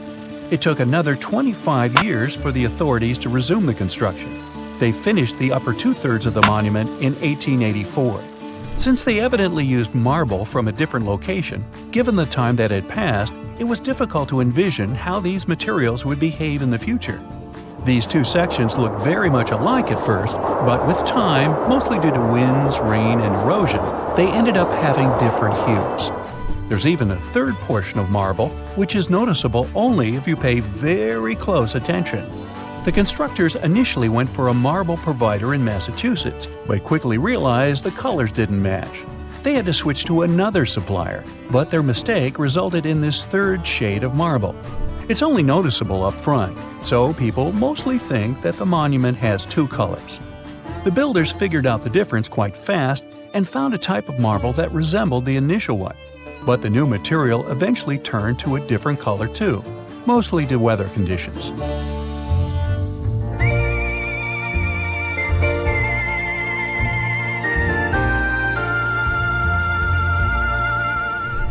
Are you one of those people who like to spend their free time on Pinterest or Instagram in search of your next travel location? Then you surely haven't missed a little Italian town called Cinque Terre.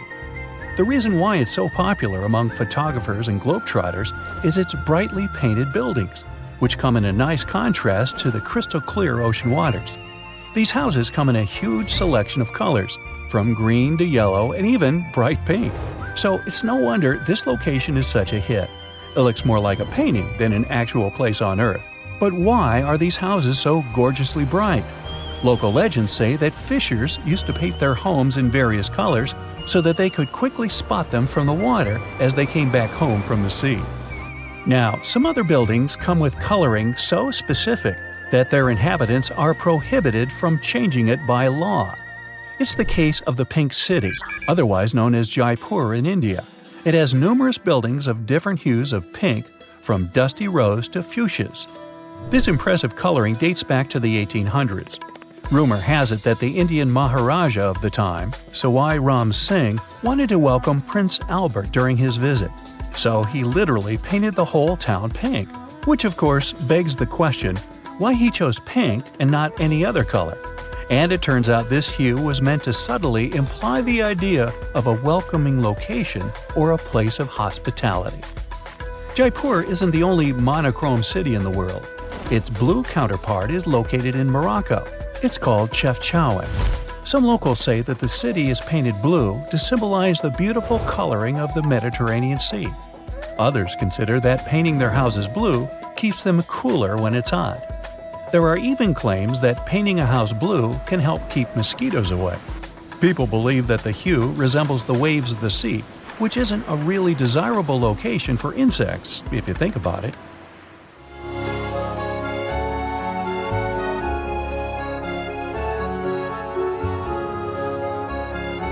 Now, this construction has become the undeniable symbol of the City of Love. The Tour Eiffel. I can smell a freshly baked baguette, can't you? Well, it turns out the Eiffel Tower has a little chromatic secret of its own. This famous French monument is painted chestnut brown these days, but it hasn't always been this color. The engineer who built the tower and also gave it its name was a man called Gustav Eiffel. He claimed that the initial paint used for the tower, a very bright red, was supposed to help protect the construction from rust, kind of like the Golden Gate Bridge does in San Francisco. But since it was built, the Eiffel Tower has had many different hues, like ochre, yellow, and several shades of brown. At one point, they even used the ombre paint effect. It made the tower look as if it was fading upon reaching the sky. I've hardly ever heard a more touching story than that of the Taiwanese Rainbow Grandpa. His name is Huang Yongfu, and his story begins in the late 2000s. Given he was officially the last resident, the local authorities were just about to bring down his small village in order to make room for a modern apartment complex. To cope with his sadness, the man started painting the walls of the houses in his village. He began with drawings of birds, cats, and eventually people. In 2010, a local university student found out about this little DIY project, and the rest was history. With the help of a fundraising campaign, this little village now attracts a staggering number of tourists each year, over 1 million. It's no wonder the local authorities eventually renounced their plans. While we're on the subject of beautiful designs, there's a library out there that actually looks like a giant bookshelf. No, it's not a scene from a fantasy movie. Somebody actually built that. One of the facades of the Kansas City Public Library looks like an ordinary row of books lined up on a shelf. Well, not really ordinary, since the books are 25 feet tall and 9 feet wide each. You don't need to be a book nerd to want to check this one out soon. The world's largest basket isn't meant for overweight cats. It's actually a building. Yup, there's a building out there that is actually shaped like a basket. You can find it in Newark, Ohio. It was initially built to serve as headquarters for the Longaberger Company, an American producer of handcrafted wood baskets. It's also renowned among professionals as one of the best-known examples of mimetic architecture. That's a type of design where buildings are constructed to mimic their function or purpose. The building covers 180,000 square feet. It cost around $30 million to build and was completed in 1997. With 7 floors and a central atrium, it also has a glass ceiling, which lets natural light get inside. This immense basket is also topped with 2 steel handles. They're equipped with heating elements that prevent them from freezing. They also protect the glass atrium situated right below from any ice that might fall on it during the winter season. Darmstadt, Germany, there's a residential building complex built in the 1990s, named the Weissspirale. It has a wonderful design, as well as an interesting story to back it up. The name literally translates to forest spiral. This might refer to the plan of the building, along with the fact that its roof is green. Not simply in color, though. This swirly building has a jaw-dropping forest on its roof, with maple and lime trees. The unique construction was completed in 2000. It has 105 apartments and more than 100 windows, each of them with its particular shape and size. With 12 floors at its highest point, the building also houses a cafe and a bar. Another interesting feature? Each corner in the construction is rounded off. Now, should you ever find yourself visiting the city of Rotterdam in the Netherlands, try not to miss the cube houses. These unique buildings are placed above ground level on top of a pedestrian bridge close to the city center and the Rotterdam Black metro station. In the 20th century, the city of Rotterdam was damaged. That's why later it became the focus of new, cutting-edge architecture designs.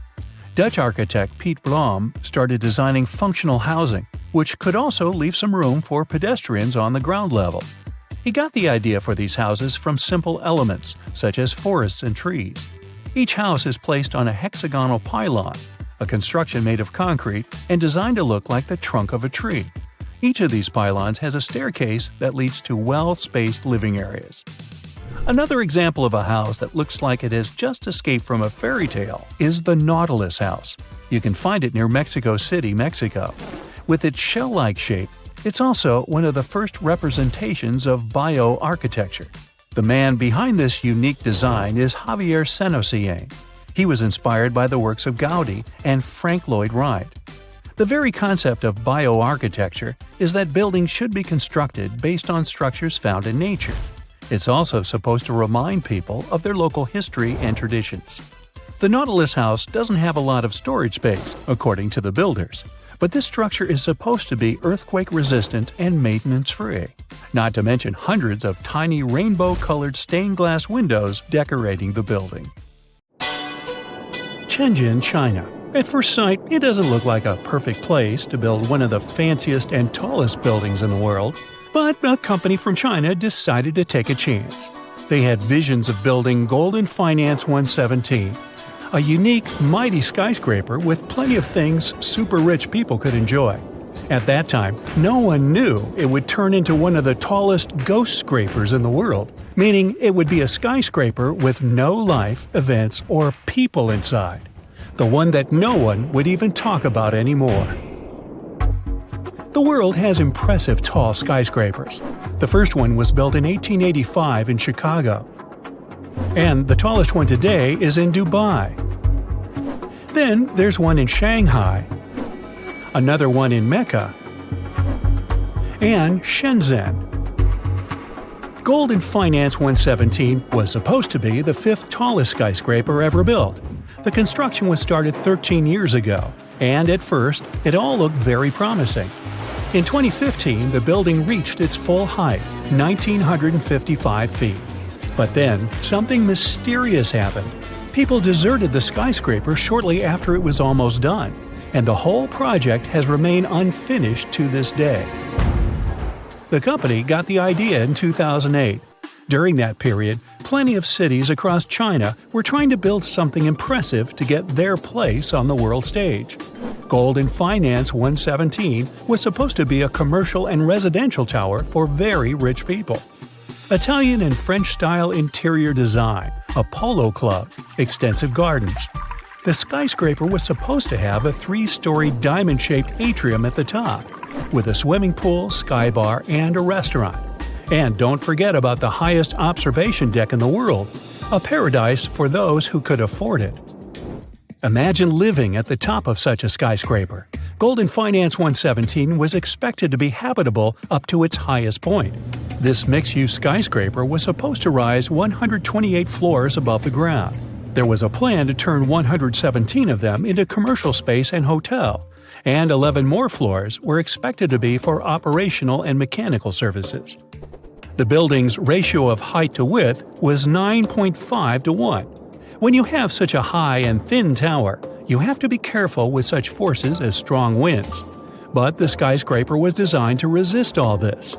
No wonder, with a perimeter frame of mega braces, huge tapering columns, and transfer trusses. On the surface, it all looked well, an excellent design and unique construction.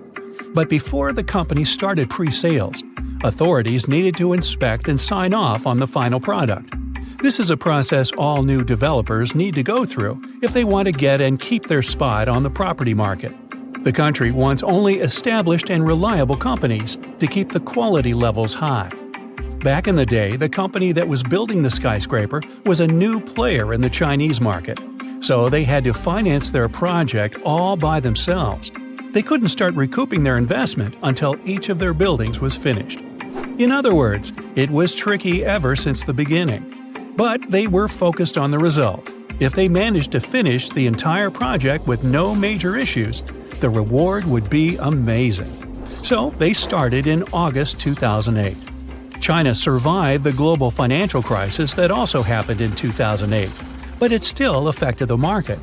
That brought lots of pressure on the company, which is why they stopped building the skyscraper in January 2010. Things got better in 2011.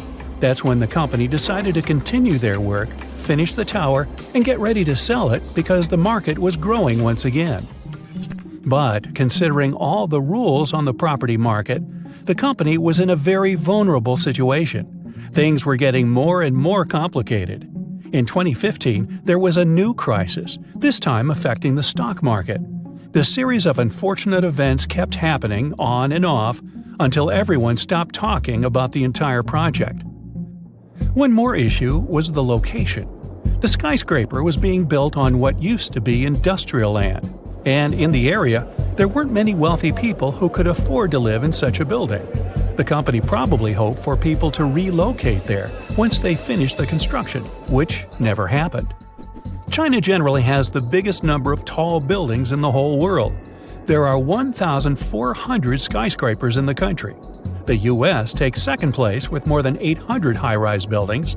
Then there's Japan with over 250 skyscrapers. 2018 was the year when China built more skyscrapers than any other country in the world. 88 new buildings with a height of 656 feet or more appeared there. But because of multiple unforeseen events, Golden Finance 117 never got its chance to shine. Now it's just a ghost place everyone stopped talking about in 2018. Now, this wasn't the only case when a building remained unfinished for a long period of time. A new airport in Berlin, Germany was meant to open in June 2012. It wasn't the first project like this to miss the deadline, but it was one of the most memorable. The airport was about to open, but right before it did, inspectors found around 120,000 defects all over the place. For example, some automatic doors didn't open. There were fire safety issues. Authorities also noticed sagging roofs. About 106,000 miles of cable were wired in the wrong way, which means they couldn't turn on some lights or turn off others. Experts were trying to solve these problems for 9 years. The airport was built to handle 27 million passengers a year. In 2019, over 45 million travelers passed through the two other overburdened airports in Berlin. These airports are now set to close and merge with the new one, which has started expanding.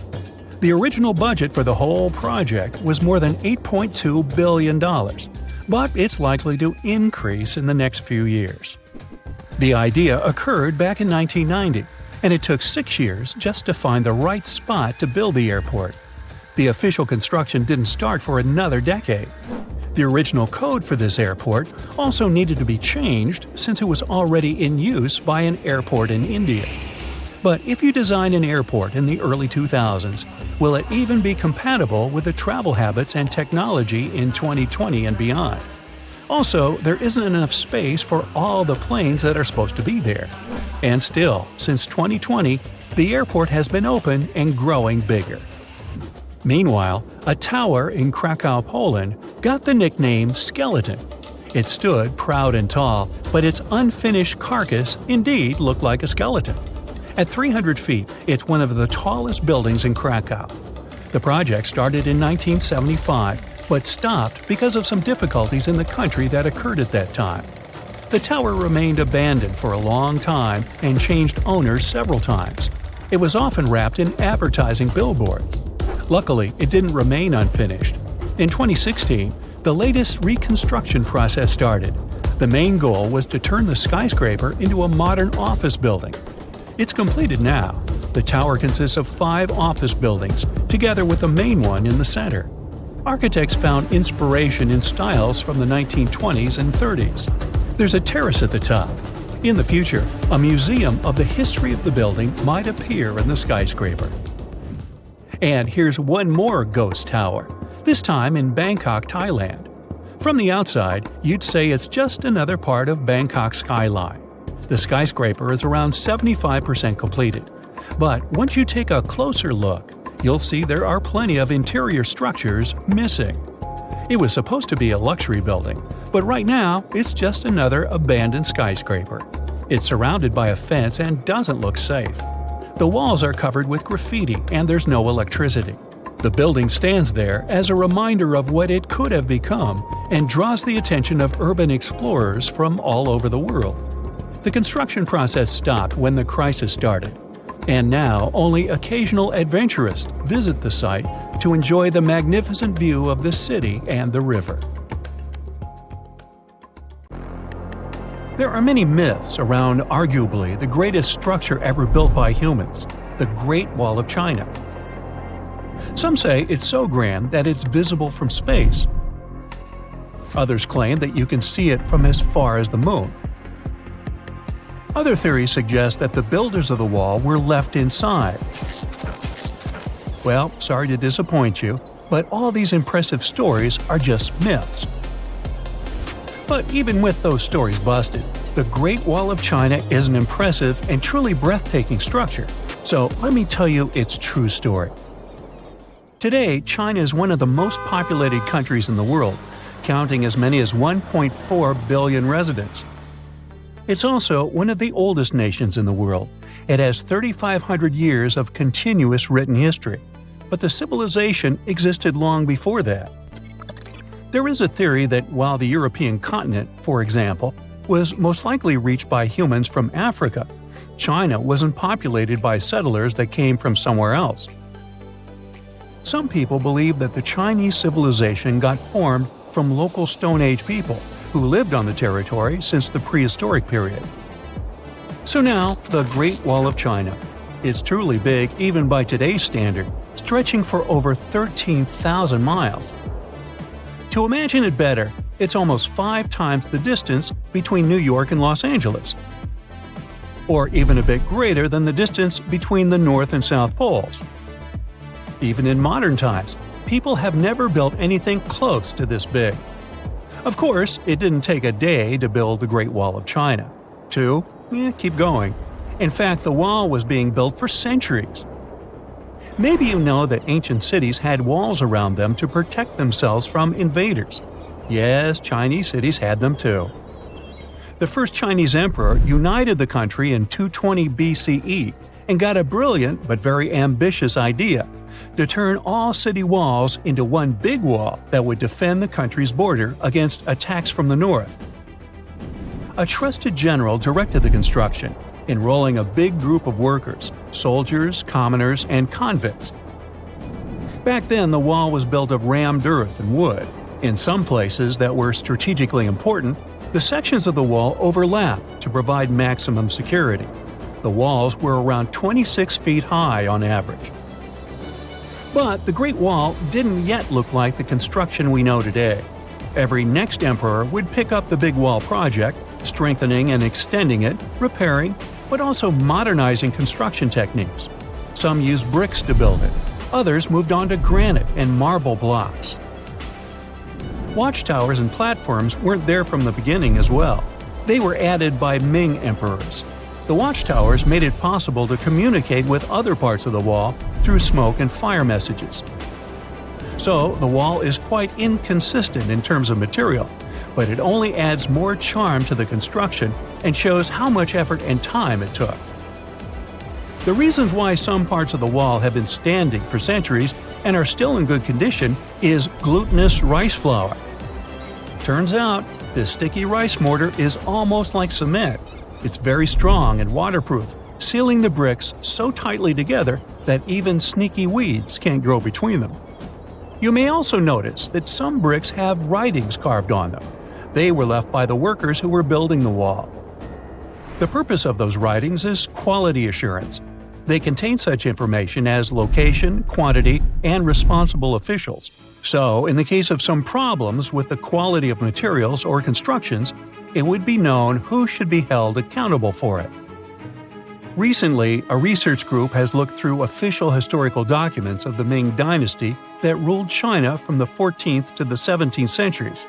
They came across records of secret doors in the Great Wall, so they decided to find them. They used a flying robot to capture continuous centimeter resolution photos of the wall.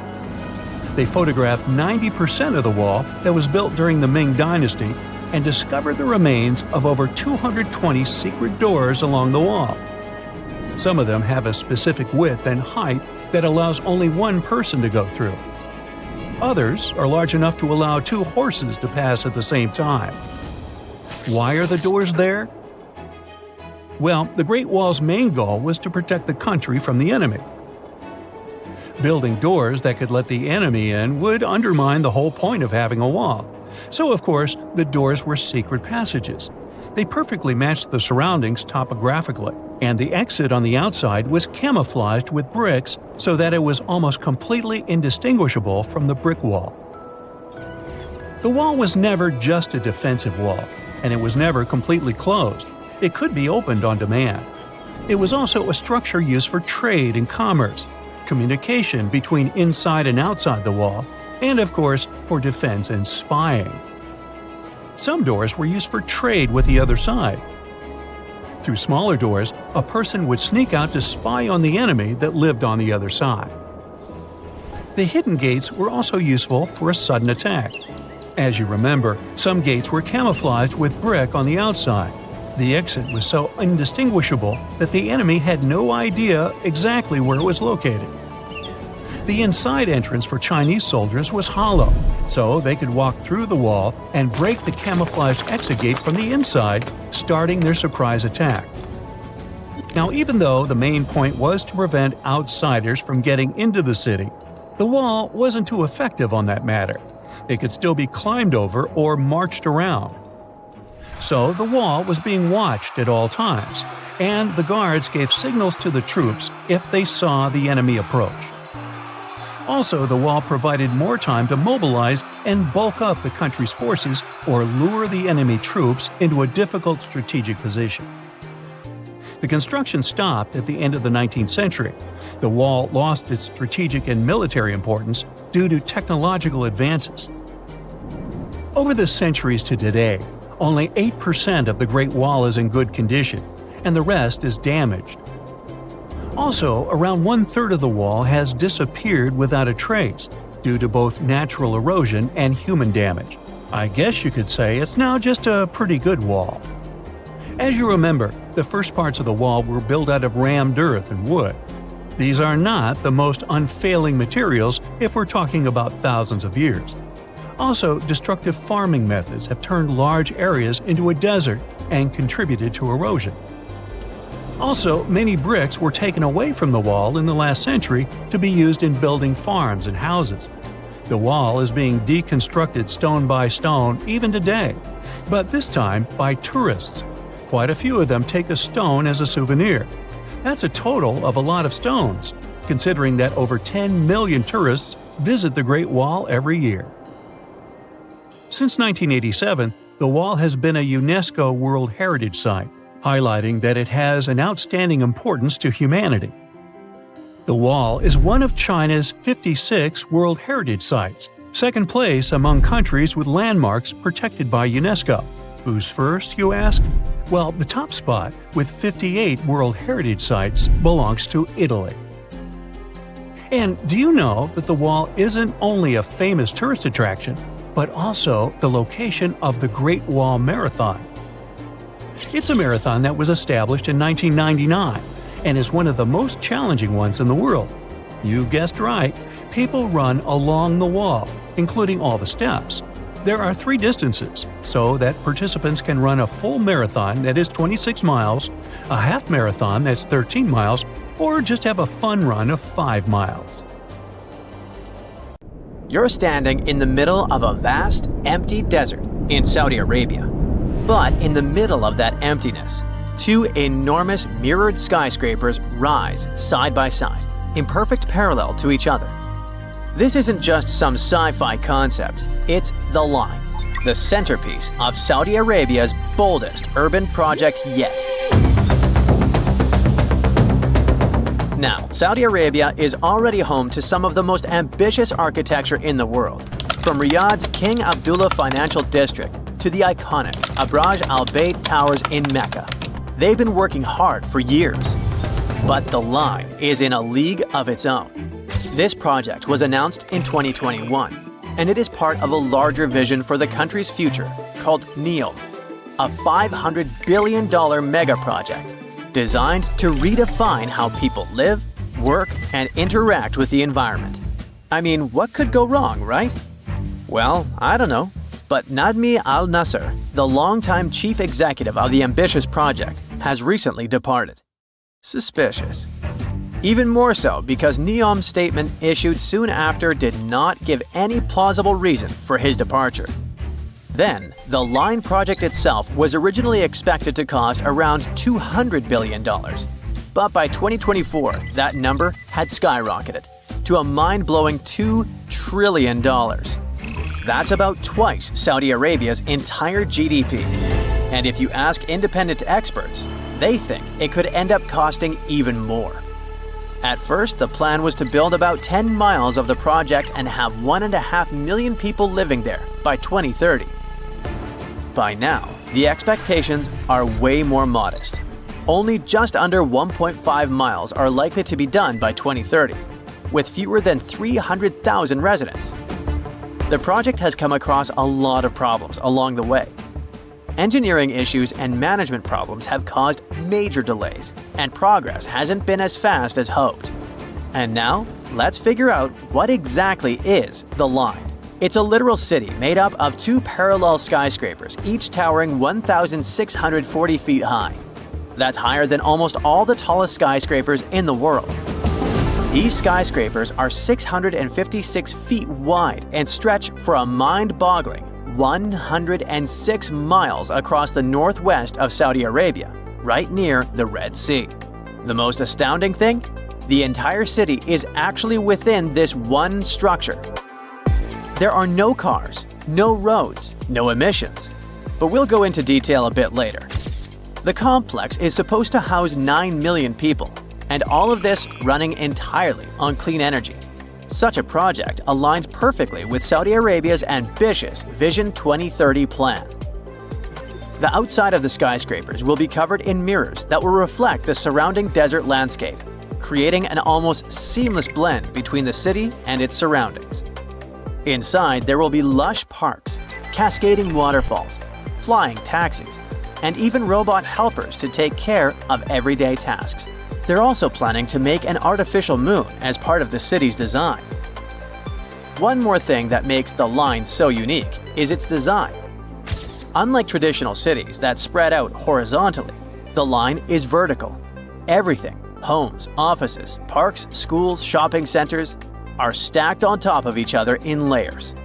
This means that residents won't need to travel long distances to get what they need. In fact, the designers promise that all amenities will be within a 5-minute walk from anywhere in the city. And while it's compact in width, the city's vertically layered structure means it can comfortably fit all 9 million residents, while leaving plenty of room for parks, natural spaces, and modern conveniences. There's even a plan for year-round climate control, keeping both indoor and outdoor spaces at comfortable temperatures, no matter how harsh the desert weather gets. Of course, even with everything close by, people will still need to get around the city. Worry not, the Line has it covered in the most futuristic way possible.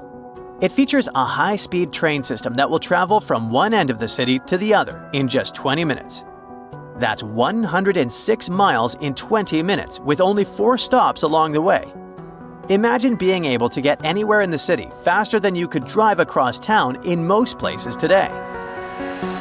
Besides the train, the Line will also have autonomous vehicles. Those will be cars and shuttles driving themselves with the help of advanced technology. They will handle everything from parking to going around obstacles. Even cooler, in the Line, every car, train, and any other piece of infrastructure will be connected in a huge network called the Internet of Things. Sensors and real-time data will allow traffic to flow smoothly, preventing delays and reducing congestion. They first spoke about the NEOM project in 2017. Besides the Line, NEOM is supposed to include an octagon-shaped floating industrial city and a posh mountain ski resort. There, Saudi Arabia will host the Asian Winter Games in 2029. Plus, there will be the world's largest green energy plant, which will make the region self-sufficient and sustainable. The goal of NEOM is to attract people from around the world, not just to visit, but to live there. Residents will even be given their own identity, Neomians. Not everyone thinks this construction is a good idea. Some urban planners and architects have pointed out pretty big flaws in the city's straight-line layout. You see, in a regular city like Johannesburg, which covers way more ground than the Line, 2 random people are usually only about 20 miles apart. But in the Line, the average distance between 2 random people would be 35 miles.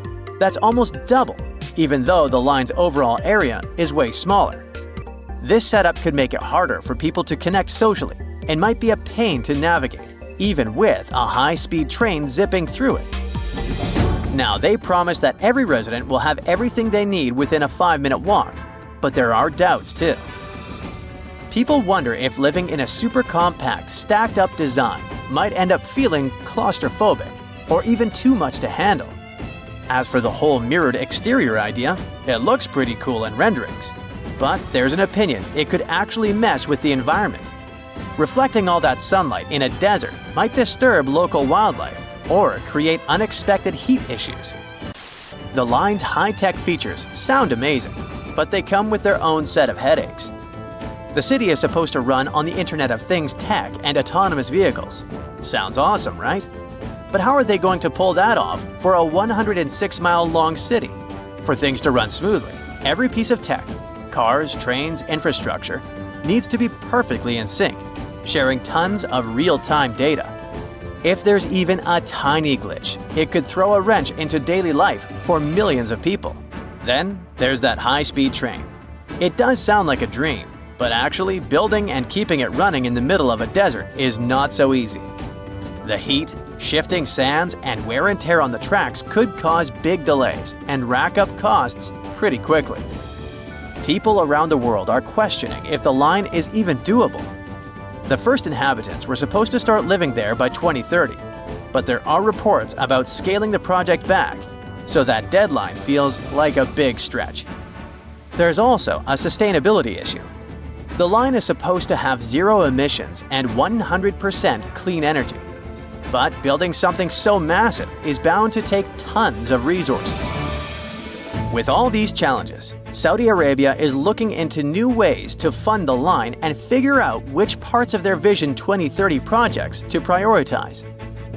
An insider has recently said that some projects might go ahead as planned, while others could be delayed or scaled down. This lines up with what Ali Shahabi, who's on NEOM's advisory board, has said. He admitted that the Vision 2030 goals were always meant to be super ambitious, like almost too ambitious. But he argued that even if they only pull off part of it in time, it'll still be a big deal.